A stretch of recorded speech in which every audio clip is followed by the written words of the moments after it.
Bienvenidos. If you're not a member of Somos El Poder and you're a Latino fundraiser or you work for a Latino-focused nonprofit, consider joining. If you like what you hear, you can click the donate button on our website and give us money. Gracias in advance. This is Somos El Poder. We're the only Latino fundraising institute in the country. And if you don't know Spanish, the name literally means we are the power. And that's the theme of today's presentation, literally. It's not about fear-mongering. It's not about feeling sorry for ourselves. It's about knowledge is power, okay? And it's about our people, especially our mujeres, taking their own power, okay? It's not about being pushed around. It's not about being victimized. It's about seeing the game, preventing it, and when it does happen, handling it the best we can do it. It's a topic which I'm upset about. You can hear my little anger in my voice. In fundraising, it's so taboo. A lot of people don't bring it up, and it really makes me angry that it's so taboo. So now that we have our own institute, the hell with taboos. Let's put on the lights and talk about this very frankly. I'm going to do intros for everybody. I'm going to ask everyone to introduce themselves in a few seconds. But let me tell you a little bit about some ground rules. We want everyone to feel comfortable sharing their stories. We do want you to be concise, though, too. If you ask a question, try to keep it tight so as many people can get questions in as possible. This is an emotional issue. This isn't talking about, data mining, okay? This is a personal issue. So this crosses a lot of boundaries. So respect and empathy to anyone who answers a question and is upset. You're here, tú estás en nuestro lugar. You're here at our home, and we'll take care of you, okay? So you're in a safe space. It's weird. I'm a 6'2" Mexican, but I've been sexually harassed on my job 3 times, okay? Once by a gay major donor, once by a woman I worked with, and the worst of all was a woman who was a major donor of mine, a prospect, who basically, I won't go into details, but she really graphically hit on me in her own home. After I rebuffed her, she harassed me for 3 months, called my boss, called my home at night, sent me things, and nobody believed me, okay? So the vast majority of times there's sexual harassment, it's a man doing that to a woman. So, but it does happen to men, so it's rare. And it's different. I'm a 6'2" man, okay? Whole different world. That being said, having nobody in my world except my best friend believe me, not even my wife or my boss, was very, very, I still have anger on the subject. If I think about it, I get really pissed because it was a horrible situation where this person was literally wrecking my marriage, who didn't know me, didn't care about me, and saw me as some sort of commodity and a power dynamic where she could get away with that. So I still think of, and it's improved me as a boss. So when someone comes to me and says this is happening, 1, I believe him, and 2, we take action. We don't just talk, we do something. I fired 2 donors in my life, fired the donors, major donors, and said, hit the bricks, kid, we don't need your money. My people aren't going to go through that for money. So I want to model that for our leaders. So that's the context we're doing this in. Now I'm going to shut up and I'm going to introduce, let's go to Erynn, Megan, Andrea, Maribel. Please introduce yourselves. Tell us why you're here. Hi, everyone. I'm Erynn Beaton. I'm an associate professor in the John Glenn College of Public Affairs at The Ohio State University. And you'll hear from my colleague Megan in just a moment.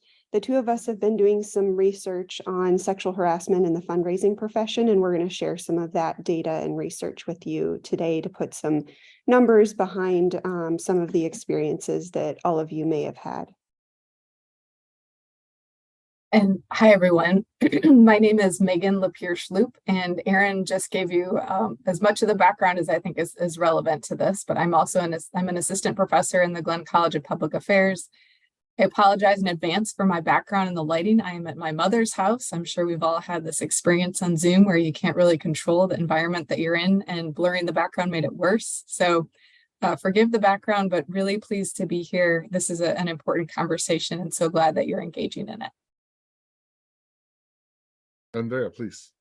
Good morning, Andrea Salazar, VP of Advancement and External Affairs for Wellness. I have been in this, my career for over 20 years. I've had sexual advances on more times I'd like to count, and often felt responsible for those advances and felt alone. And I'm so glad that this is a conversation that we're opening up about. I know that those sharing space with me today are being vulnerable. So thank you for that and for sharing. But, I think now it's our responsibility to change a conversation and about educating, everybody in the workplace, especially when it comes to fundraising. Thank you for being here today. Anna. Thank you, Andrea. Good morning, everybody. Thank you for joining us this morning. My name is Maribel Rodriguez. I am a nonprofit professional. I've been working in the nonprofit sector for over 22 years, specifically focusing on fundraising about the last 8 years. Similar to Andrea, I've had more encounters than I care to have with being harassed in the workplace. For me, a very strong experience happened when I was very young. And I think that now that I'm in a leadership position and I have teams that work under me or with me, I feel it's my responsibility to ensure that I'm here to support them, but also to ensure that we are all having this conversation. I think everything starts with a conversation. And I think also we need to understand and know that it's never our fault. We didn't ask for this, and our society's just gotten to a place where we've made it okay. And thank you all for coming. And I just want to say thank you, everybody, in advance for being vulnerable. So I messed this up a little bit. We are super blessed to have the two authors of a recent study, Megan and Erynn, talking to us about this study. So if this is not just conjecture, this is research. So what I'm going to ask them to do is to tell us what they found out. Give us a sense of the landscape of this problem. What does it look like? How does it impact women of color, especially? I'll give you guys the calm. Great. And Erin's going to start with the first slide, but I'm going to go ahead and share my screen so that we can follow along. But before I do that,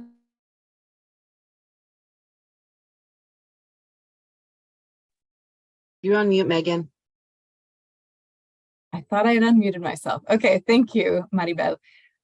So I'm going to share my screen in just a minute so that we can follow along with some slides that Erynn and I have prepared, but just first wanted to draw your attention to the link that I just dropped into the chat to the full report that we're going to be talking about. It's a more comprehensive report on the workplace climate for fundraisers. So we're going to talk just about the sexual harassment findings, but there are other findings related to kind of diversity and inclusion topics in that report as well. So that said, go ahead and Erynn, and I'll let you introduce us and talk a little bit about the report. Sure. So we'll keep this element brief. We wanted to share some of the data from this report to provide legitimacy for the conversation, show that how often these types of experiences happen. And that's a subject of some of the research that Megan and I have been conducting. We have a report out. Megan put the link in the chat that you're welcome to thumb through as we go through. We're just going to share some of the highlighted statistics. We did this research in partnership with the Association for Fundraising Professionals. It included both a survey of the membership as well as several interviews with fundraisers. So you'll see that we have some quotes and things in our finding as well. So there's a combination of some quantitative data as well as qualitative data.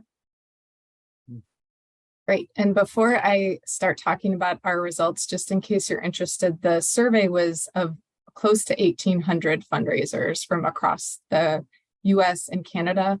And we made a concerted effort to oversample men, since our earlier research showed that they were less likely actually to respond to this. So we're pretty confident in our results that our results are representative.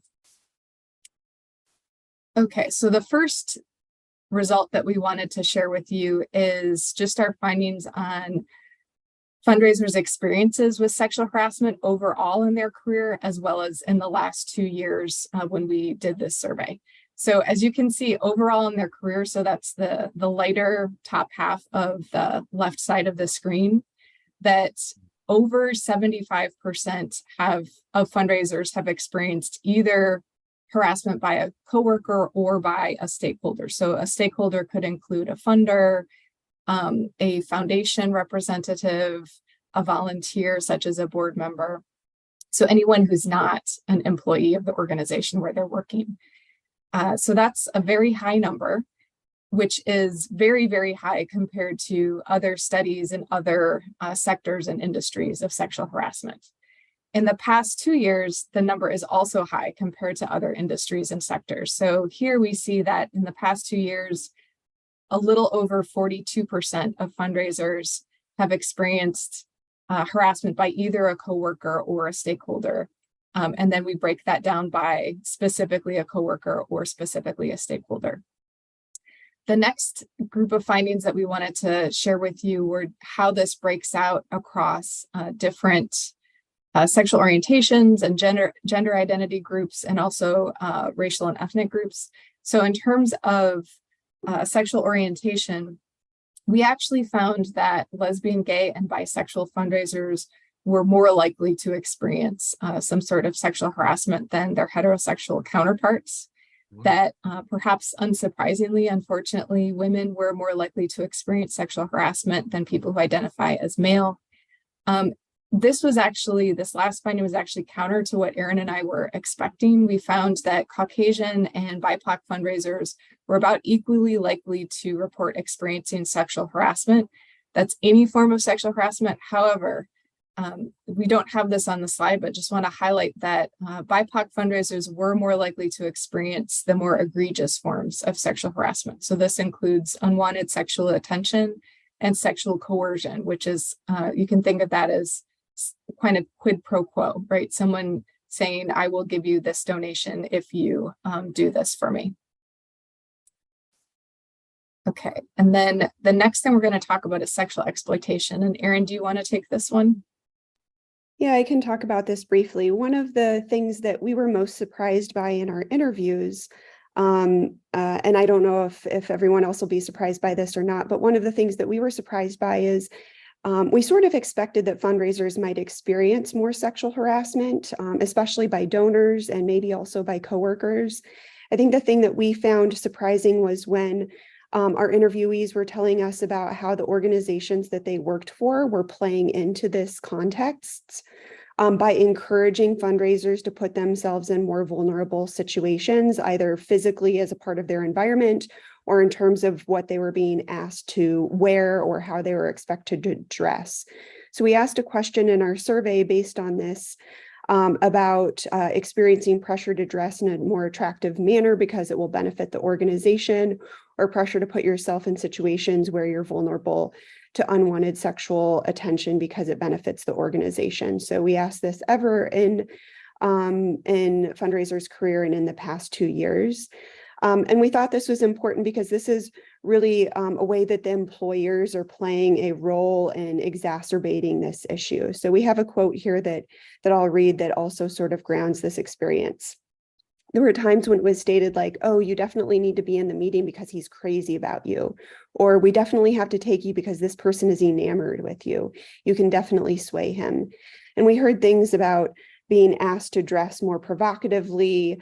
There's an example, an interviewee explained that she was asked not to wear a bra to a meeting with a donor. So some of the examples that we heard were pretty surprising and egregious. So this is an additional form of sexual harassment that we call sexual exploitation, above and beyond that harassment experienced by donors and colleagues. And just to back up the findings from our interviews, as Erynn mentioned, we asked about this on our survey and found that over the course of their career, close to 23% of the fundraisers had experienced one of those forms of sexual exploitation, and just in the past 2 years, about 8%. So that's shocking and important because it is so egregious. And this is the organization that ideally should be helping to protect fundraisers that's actually exacerbating the situation. So the next group of findings that we wanted to talk through is what happens after fundraisers experience sexual harassment. So how do they kind of respond to the situation? And what we found is that it makes a difference who they experience the sexual harassment from in terms of how they respond. So they're more likely to push back when the harassment is coming from a stakeholder than from someone who's inside of their organization. So it's probably maybe a little bit easier in some ways to avoid a stakeholder than a coworker if you have to see the coworker in the office. But we did find that stakeholders, they were more likely to avoid stakeholders than a coworker. But they were also more likely to ask a stakeholder to stop or set a boundary with that person than they were if it was someone in their organization. And they were also more likely to report the behavior to a supervisor or someone else in the organization if it was if the harasser was a stakeholder than if it was a colleague. But across the board, another theme that emerged both in our survey and in our interview findings is that people questioned what would happen if they did actually report the sexual harassment. So in honor of giving voice to the people that we interviewed, we do read our quotes. So there was definitely a view among staff about reporting that it's not going to go anywhere. There isn't going to be any support. You can say it to make sure it goes in your file in case you get fired and you've got that protection, but there's not going to be a resolution.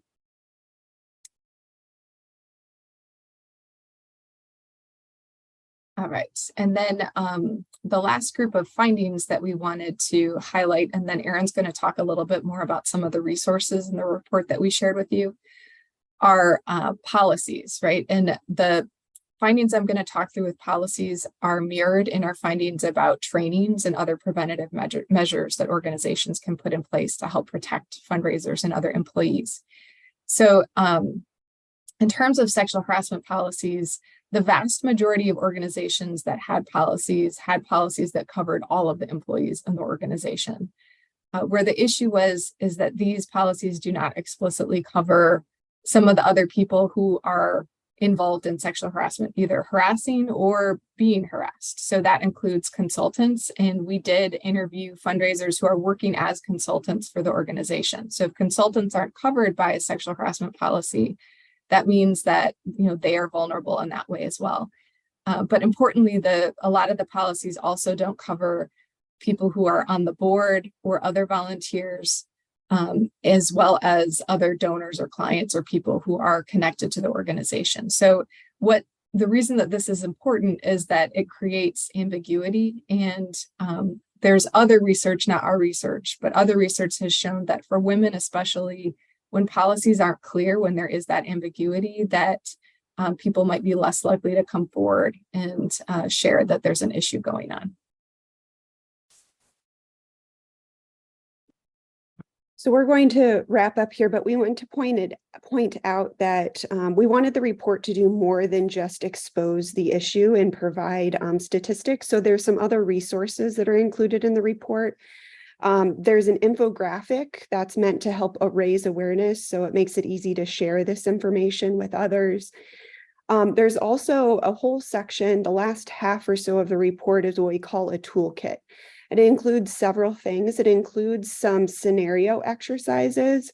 So we've taken two actual scenarios that came from our interviews, explained what happened, and set up some discussion questions and role playing that can be done using these scenarios. And there's some handouts and other support for that. There's also a prevention assessment. So we have you can call it a checklist, if you will, of what organizations should have in place, a policy, among other things, trainings, and other types of things that organizations should have in place. So we have sort of a measurement or assessment tool that you can go through. Does my organization have all of these things, and how do we score in terms of what we're doing to prevent sexual harassment? And then an action planning template that can be used as an output of that assessment to say, here are the areas where we'd like to increase protections within the organization. So there are those resources included in the report as well. This is wonderful. Wow. I knew the study was great. This is so impressive. Thank you, Erynn and Megan. This is very comprehensive, and you guys are staying here, so please be part of the discussion. You're not done, you know. But I want to hear from Maribel or Andrea to reflect on what they've heard, but also to tell us, we've got the overview, we've got the data, but we also need on the ground and the real stories. So either of you first, please. So did you just want a story, Armando, of an experience? Yeah, tell us. I mean, tell us what are we talking about? We have the data, but what does this look like? Well, I think at the time, I've experienced this from, when I was a 20-something-year-old fundraiser till now. But I think at the time I struggled the most with it, and when I was being affected the most, is I worked for a male-dominating organization. And so most of our leadership was male. Our board of directors, mostly consisted of males. And so I was in this unique situations where I was having meetings one-on-one with many men, or a committee meeting where I was the only female in the room. And so there was lots of opportunities where I could be approached. And at one point I was receiving it from, a leadership individual in my workplace. I was being approached by 3 board members at the time, and then a few committee members. So at that point, I was really having advances from several different people at one time. And I felt very lost, and I felt very alone. I luckily had one coworker who understood what was going on and really served as a protector for me and would get me out of situations. Oftentimes their wives were in the room when they were saying not too kind things to me. So that made it very uncomfortable, because I can see the wife looking at me as they're speaking to me. We used to have to travel for one event every year. And so these men would go on these events sometimes without their wives. And so, they would be drinking, and the advances would come, and somebody would have to escort me to my hotel room, because it was just very uncomfortable of what they were saying. And I didn't really know how to handle it at the time. I felt as though I couldn't go to leadership because I didn't want my career being affected, right? I didn't want them to now say, well, now we can't have you doing what you love to do. Now we're going to have you in the office, or now you're only be able to meet with these donors and not this donors. I did well at my job. I enjoyed being with people. I'm a people person. So that was, I think, where I struggled the most. I didn't want my career to be affected. I didn't want it to be seen that it was my fault. I was making advances. I did speak to one person at one time, and he said, well, because you work out in your fit, when you wear certain clothes, it's going to attract them, right? But if somebody else wears it, it's a little different. So again, I felt that it was made to be my fault. So I think we just need to have these conversations. I remember one time I was meeting with a committee member, and we were at a lunch meeting, at one of the clubs in LA. And when the lunch was over, he said he had a surprise for me, and he slid a hotel key room across the table. And there I was apologizing if I made him feel in any way that was something I was seeking. And again, here I was apologizing for something he was doing, right? But again, he's a donor. And I didn't want his contribution to be less because I was saying no to his advances. So it puts you in a very challenging position. And that was really a struggle for me. I think also a lot of times is that they were still going to give their donation. They would say, but if you do this, I can get you more donations from other places. Because if they weren't going to give their donation, it was going to be a conversation if they served on my board. Well, why aren't you giving money? They can't say because Andrea is turning down my advances. But for me, they were trying to leverage, I can get you more money. I can contact so-and-so. If you do this, I'll contact so-and-so. If you do this, I'll get you this and that. And I've received, gifts and flowers and things, many, many items that came my way. that I did not want, nor did I ask for, but that was definitely their way. They were trying to court me to do things that I was uncomfortable and did not want to do and didn't do. That I definitely didn't want that. I definitely did. I was single at the time, and I didn't want it to be as though I was, having an affair with some board member or committee member, because that's my reputation. Gracias, So, Andrea. yeah, that's a little bit of some of the stories that at least those that I'm comfortable sharing, right? That's Sure. Yeah. I wonder about the supervisor to employee. I wonder if that's captured in the data, because you've seen that, and I wonder about if there's some. We have questions popping up, but I want to hear from Maribel, please. Thank you. Thank you, Andrea, for sharing that in this space. So I think that before I start, I just want to say that, at least in my experience with harassment, it's always about control, right? There's always a person that has more power and more control over the individual that's being harassed or that is being put in an uncomfortable situation. So although gender does play into this, I just want to make sure that we all understand that it is a power and control issue that we're talking about. As for me, I actually, the most outrageous and just the one incident that stands out the most has to do with sexual exploitation within the organization. And I was very early in my career. I was very young, and I was in middle management, really wanting to learn how to navigate the fundraising world and navigate those systems. And the leader of the organization at that point kind of took me under his wing, as I guess you can say. But through that learning experience, there were several occasions where I was being groomed to show up a certain way or ask things in a certain way or be in rooms with individuals that acted very, very inappropriately for the sake of either gaining that grant or gaining that equipment.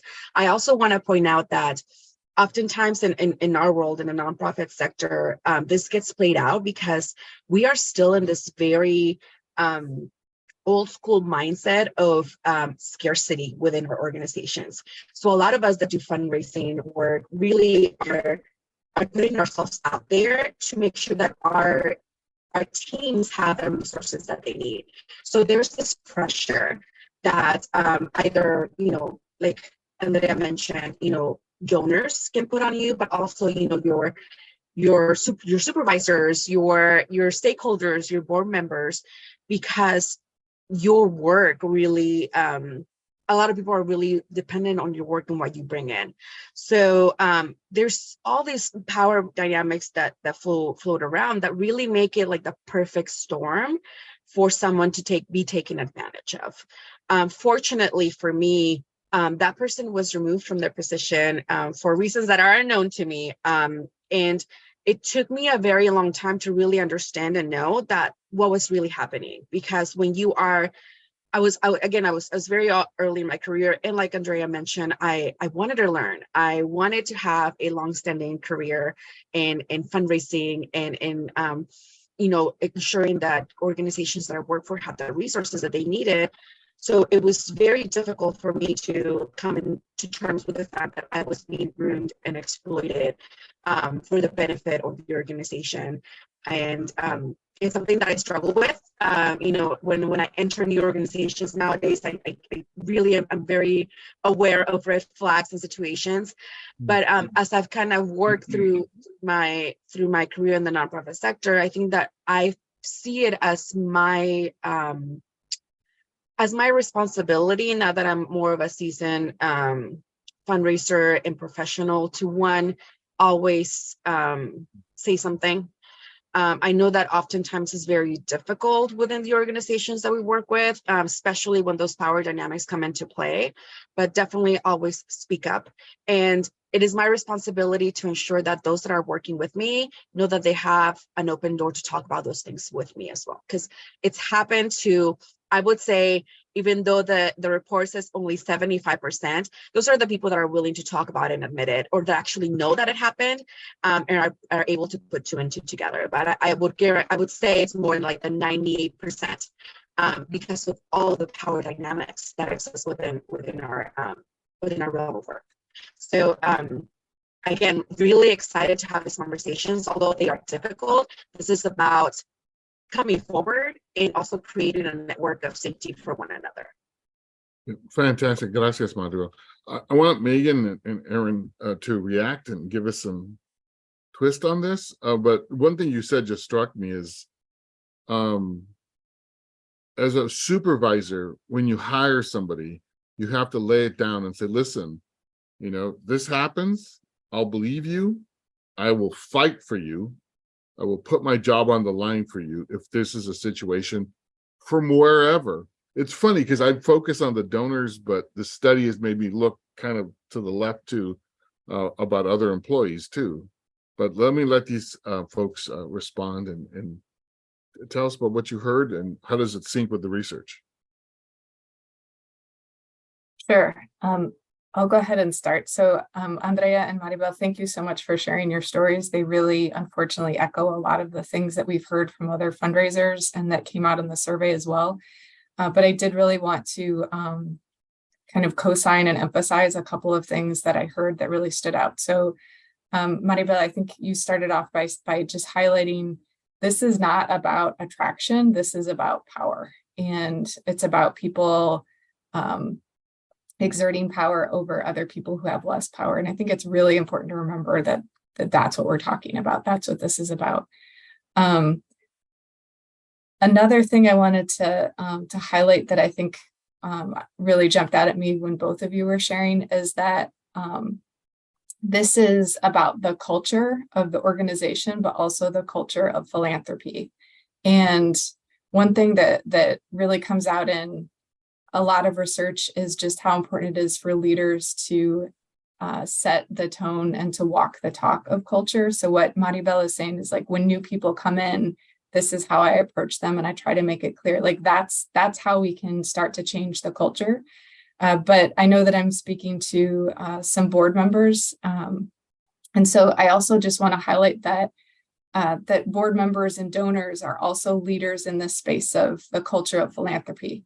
And that the culture that needs to change is beyond the culture of any one individual organization, that they're nested within this bigger culture of philanthropy. And so I think that's a really important piece to remember. And I had one other thing, but I'm blanking on it right now. So I'm going to turn this over to Erynn and see what she wants to highlight as well.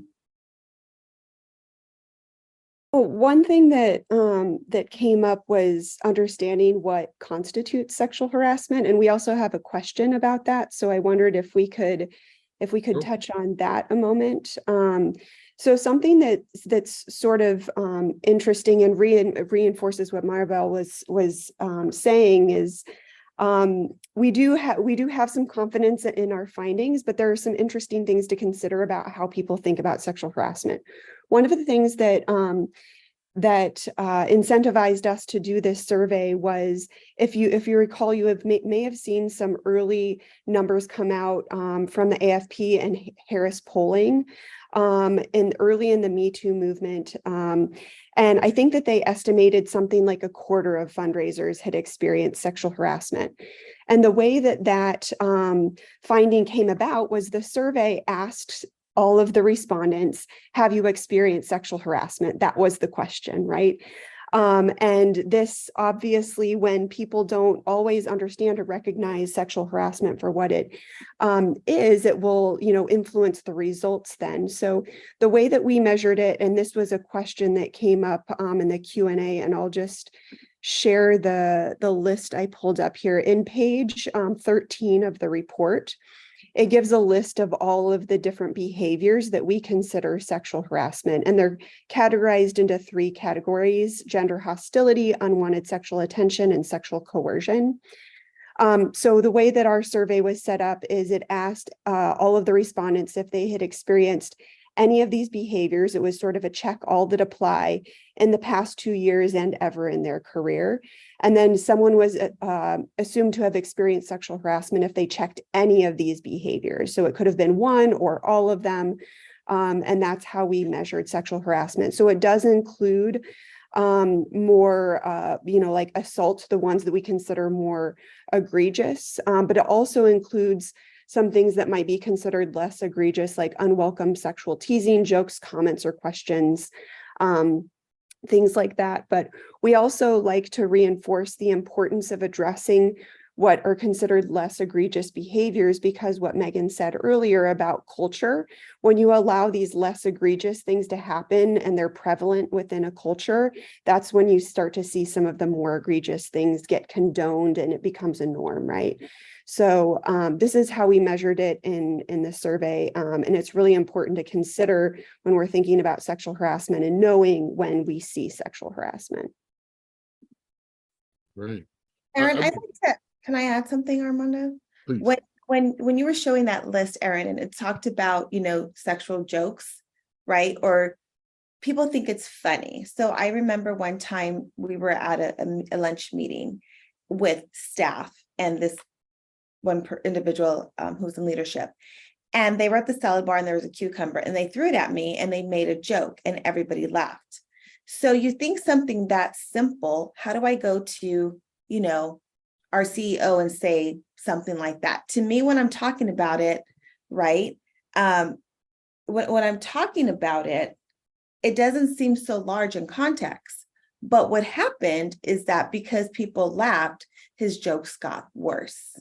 And I think, again, if it's not about addressing it in the moment, what can come from that, right? And I think that now that we're having these conversations, and Maribel and myself and others who've been in fundraising for a while want to make sure we put practices into place and then say no more, right? And also making it a safe space for those to speak up and to say, you're not going to be judged and you're not going to be laughed at. We're going to take this serious.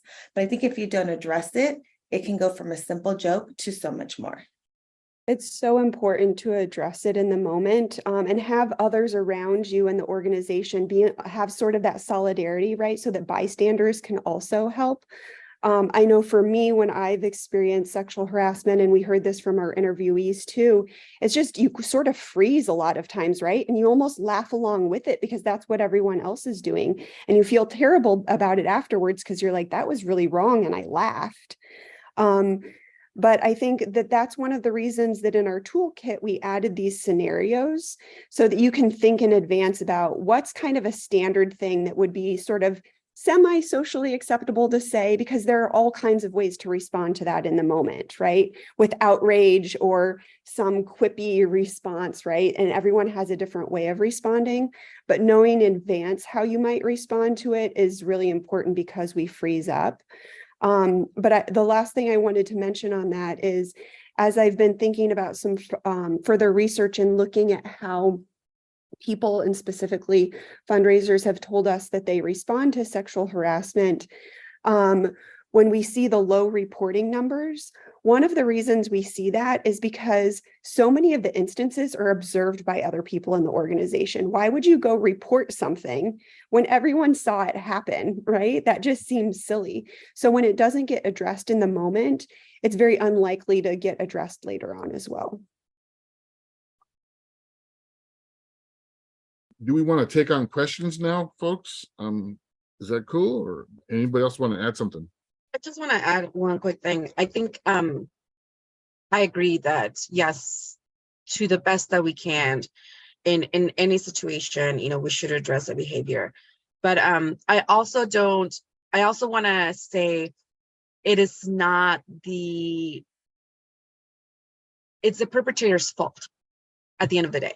So if you are the person whose this behavior is happening to, it is not always your responsibility. And I think that we also have to give ourselves enough grace to not always have to come in and change the behavior of other people. That's their behavior.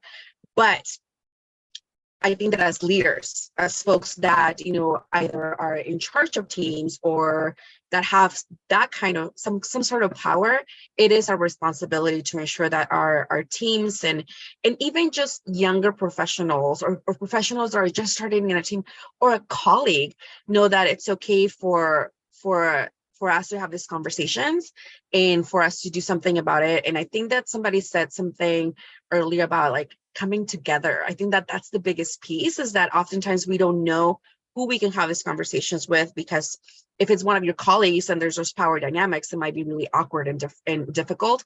But if we have like a cohort of folks, or just even within this session that we're having today, when I talk through with myself, with Andrea, with Armando about something, we're here for you. And I think that there's a lot of power in ensuring and knowing that we have to shift that culture, but it is never the fault of the person that's being harassed, and neither should it be the responsibility to fix the entire problem. Yeah, right on. Let me do two things.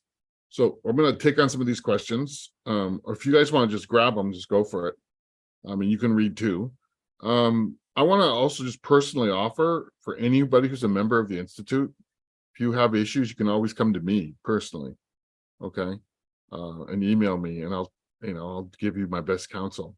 I already do this to some degree for some folks, so happy to do so and to be of use.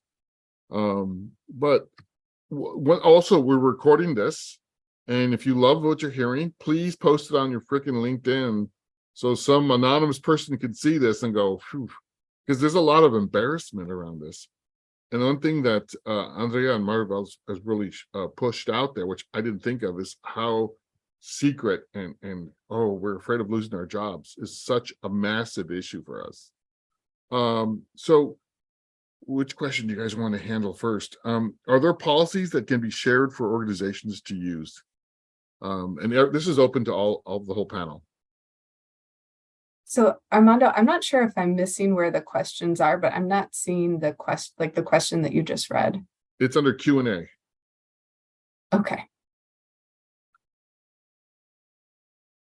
So we're generally a little hesitant to share policies because that's something that attorneys do, right? And so we don't want to give any legal advice to an organization. That said, that there are a couple online. I'm actually searching around for them right now, and I'll pop them in the chat box, some links.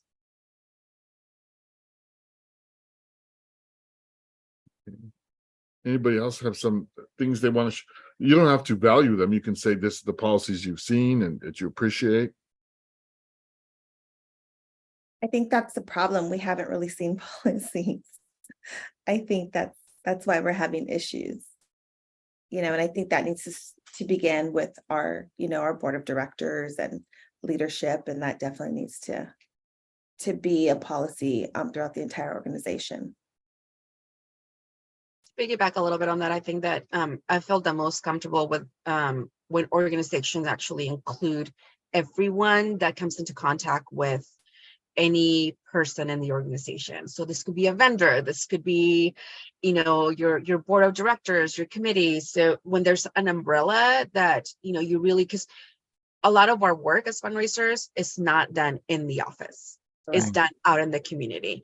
So, anybody that has a connection to the organization of some sort is included in those harassment policies, and you can actually report them to HR or whoever the powers that may be when the situations do happen. Yeah, I created policies. I mean, I had no Megan or Erynn. I'm just like some dummy who, from my personal experience, this is years ago when I managed a whole 200 staff. So I wrote my own policy, which was one, you could get a meeting with me same day. Two, you'll always be believed, and you have a right to reassignment. So if you're assigned to a harasser, you have a right to reassignment without question. It's not a debate. You have a right to say, no, I don't want to work with Maribel. No, thank you. There was another one too. Oh, declaring gifts. So when I heard Andrea getting all this junk she didn't want, so when we did declare, I saw like, guess what? You're being hit on. Really? Like, yeah, you're being sent all this stuff. It's not for free. He's expecting something. And so that helped us identify pattern people who were, trolling, I guess, or looking around. So I'd like to chime in. Policies are really important for setting a foundation, right, and helping to build understanding. But all of us have probably been in organizational situations where there was a policy on the books that was not at all embodied in the culture of the organization. And so that's where conversations about specific behaviors, especially, so the list that Erynn shared is really important, not just for people who are doing surveys like us, but you could start to hear in the conversation getting that specific about what do we mean when we say sexual harassment? This is specifically what it looks like, so that there's a norming that can occur. And ideally, that's something that happens maybe like on an annual basis with your staff and board members, so that it kind of sinks in at deeper levels when you revisit that. So going beyond, certainly having policies in place, but then how do you actually start to shift the culture? And that's where trainings, leaders having conversations and modeling behavior are incredibly important in regards to that. And then while I have your ear, there were a couple of other things that that I wanted to address. So I think, Jose, you brought up maybe bringing in your state domestic violence and sexual assault coalitions to do trainings. And also wondering how many people who in our survey reported to us that they had experienced these egregious forms of sexual harassment actually went to report that to like a domestic violence center. We don't have that data. It's not one of the things we asked about in our survey. But in terms of bringing in outside experts, I think there's some real advantages to that because you can draw on their expertise. I will also say that sometimes training resonates a lot more when it's specific to the job experiences of the people who are going through the training. So if you have an organization that's big enough where you actually have an entire fundraising department, not just like a fundraiser, a one-person fundraiser, fundraising department, which we know happens a lot. But if you have that large of a group, I think really tailoring it so that people see themselves in the examples that are provided. And that's really that was part of our intention in developing this toolkit and developing those scenarios that were very specific to nonprofits, that were very specific to fundraising and advancement, because again, we want to take it out of the realm of like this concept, this idea that people think they understand, but have very different understandings about, into like behavior that people can address then in the moment when they see it. Yeah. Let me spin off the last comment we just got and ask Andrea and Maribel to talk about how the hell did you get through this? Because she talks about this, talks about the feeling of powerlessness. So why haven't they quit this profession? Why are they on this call? Why? Because a lot of people leave our profession. We have terrible retention rates, and there are 2 Latinas who are still here. What inside you got you through this? Because we talk policies, but let's talk about inside of you. So if this happens to Robin or Jocelyn or Christian, what's inside of you that got you through this? Was your fuel? So let me throw it out to them. That's a great question. I really appreciate just being asked that question. I think it varies for everybody, and everybody's a little different. But personally, I think that there was a point where first I had to realize what was happening. The very first time, like my first experience that I shared, and I came to that understanding. I did later go through some therapy and just was being coached by another Latina woman at the time who I had a lot of a really great connection with, and that was actually a mentor to me. So first I had to come into terms with the fact that it happened. And also, like, for me, I'm not that I don't like to take the victim kind of approach to my situation. I'm a survivor. That means that, yes, this thing happened and it was horrible. And there's a lot of things that, that came from it. But one of the things that the most important thing was my resilience and just my ability to grow. And I think the reason why I am still in this field is because, as I mentioned before, I don't think it's something I can personally stop. But if I can support my hermana, my compañera, or my compañero, or my compañeres in this effort to make sure that as a cohort we can have support for one another, then we're getting a little bit closer to. We're not going to end the issue, but at least to know that like it's worth being in this field. As I mentioned before, like I take my work very serious because I know that my work brings a lot of resources to people that need it. That's my passion, and that's why I stay in the field. But also knowing that I'm not the only one, and I think that was really helpful for me to get through it. Is to not be in a silo, and to not be and to know that it didn't just happen to me. That it happens to a lot of us, unfortunately, but we are not alone in this, and we can get through this together. So for me, it was really community mentorship, and just going back to why I'm still in the field. Yeah, I think for me it was just determination. I was not going to let these men, push me out of my career. I did stay at that organization for probably another 2 years, and then, interesting enough, I went and I worked at a homeless shelter that was predominantly female staff.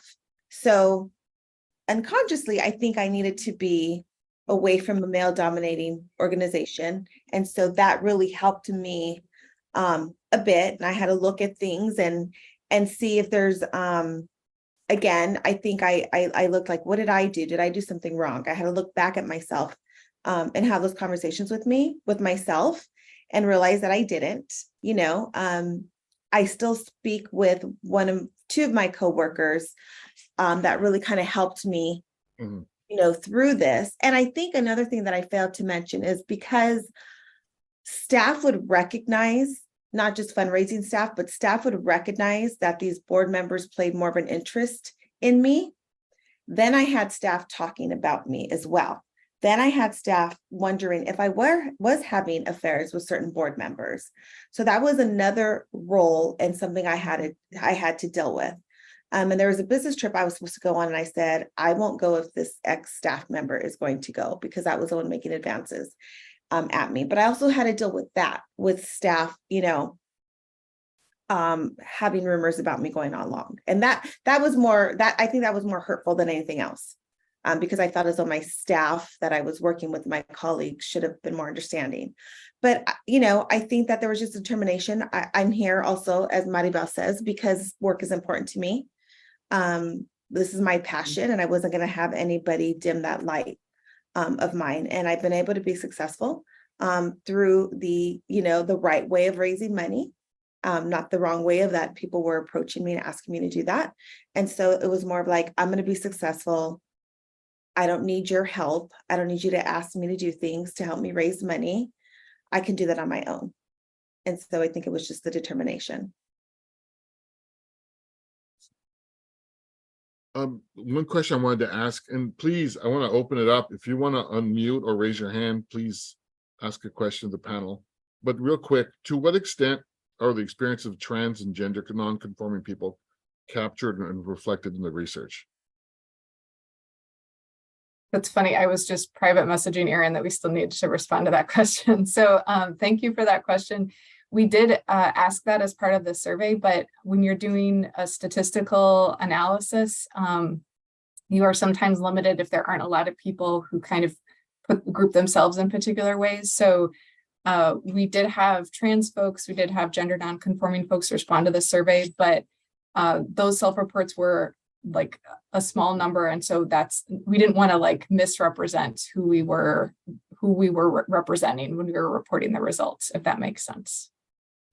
Erynn, I don't know if there's anything that you would want to add to that. No, I think that there were 3 that identified as trans respondents in the survey. And so obviously we don't want to share breakouts of what those 3 respondents said. Armando, there's also a question on the webinar chat asking if AFP being donor centric, if it's possible for them to be leader. I serve on the board of AFP Greater Los Angeles. And this is a conversation that I will take back to our board about how we can provide space or what we can be doing as a leader in the fundraising sector. So thank you for that, Cassandra.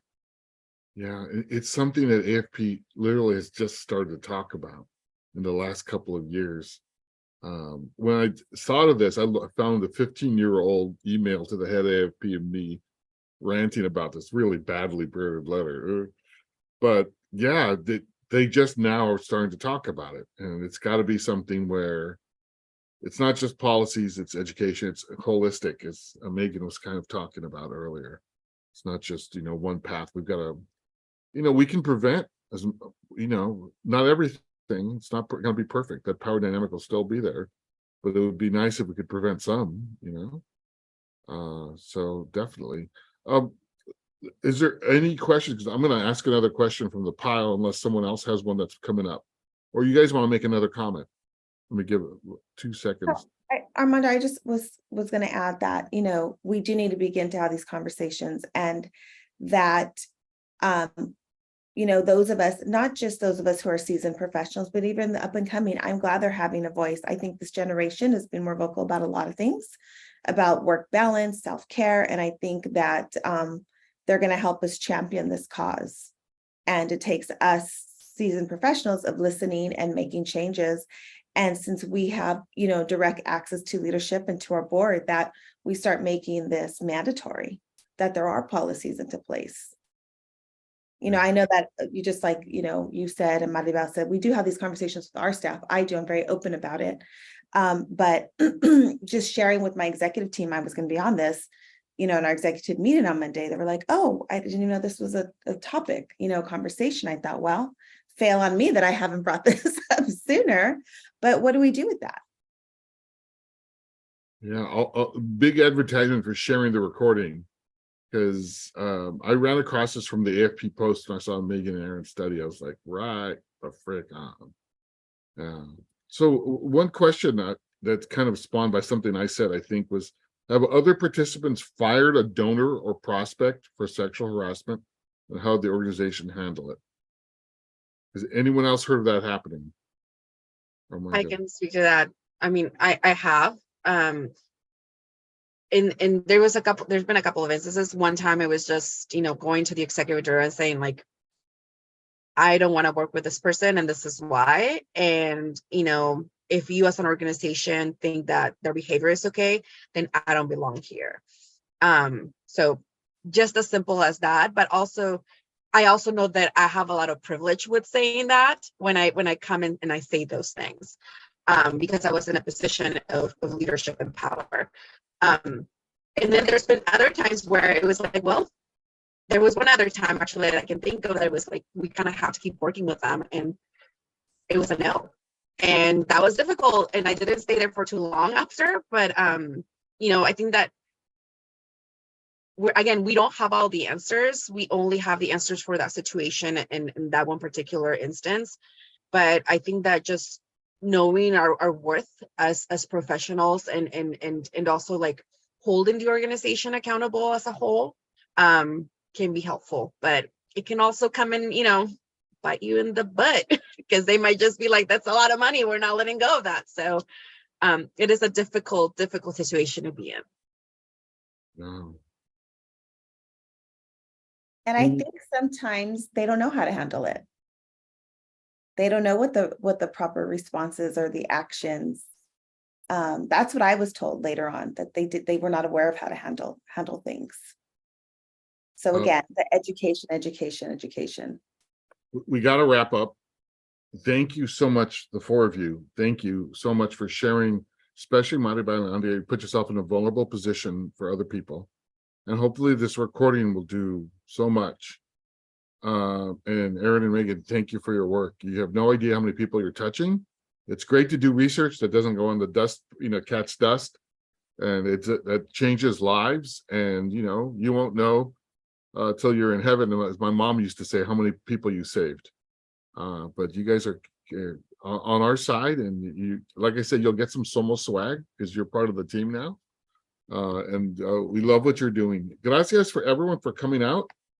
Have a great day, and I'll see you soon. Thank you, everybody. Yeah, have a great day.